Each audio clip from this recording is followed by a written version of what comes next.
पशीन के दरमान अस्पताल में धमाका, 7 अफराद जख्मी। गैस लीकेज के बायस धमाका हुआ, इमारत को भी शदीद नुकसान पहुंचा। मराकश कश्ती हादसे की लाशों की शनाख्त का अमल मुकम्मल। मराकश के दखला अस्पताल में 13 लाशें पाकिस्तानियों की निकली।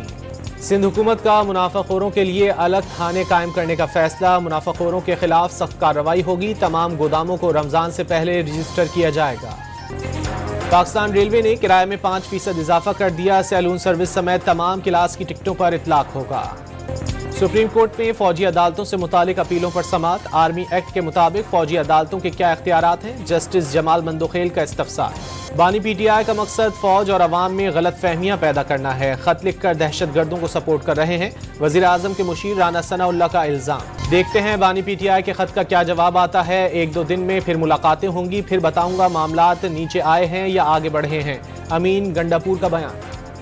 बानी PTI कौमी लीडर के तौर पर परेशान हैं, मुल्क की फिक्र है, इसलिए खत लिखा। सेनेटर शिबली फराज की गुफ्तगू। रावलपिंडी की इंसदाद दहशतगर्दी अदालत में बुशरा बीबी की जेल सुपरिटेंडेंट के खिलाफ 2 दरख्वास्तें। अदालत ने सुपरिटेंडेंट अडियाला जेल को तलब कर लिया। वजीर आजम शहबाज शरीफ की जेर सदारत वफाकी काबीना का इजलास। सियासी और माशी सूरत हाल पर गौर। सदर आसिफ जरदारी आज 5 रोज़ा सरकारी दौरे पर चीन रवाना होंगे। चीनी हम मनसब शी जिनपिंग चीनी वजीर आजम और दीगर आला हुक्काम से मुलाकातें करेंगे। अमरीकी सदर डोनाल्ड ट्रंप ने कनाडा और मैक्सिको के लिए अमरीकी टैरिफ 1 माह के लिए मौखर कर दिया।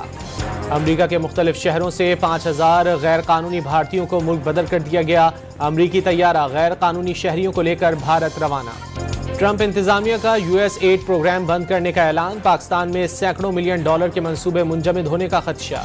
और कराची में चैंपियंस ट्रॉफी में पाकिस्तान और न्यूजीलैंड के दरमियान मैच के तमाम टिकट्स फरोख्त हो गए।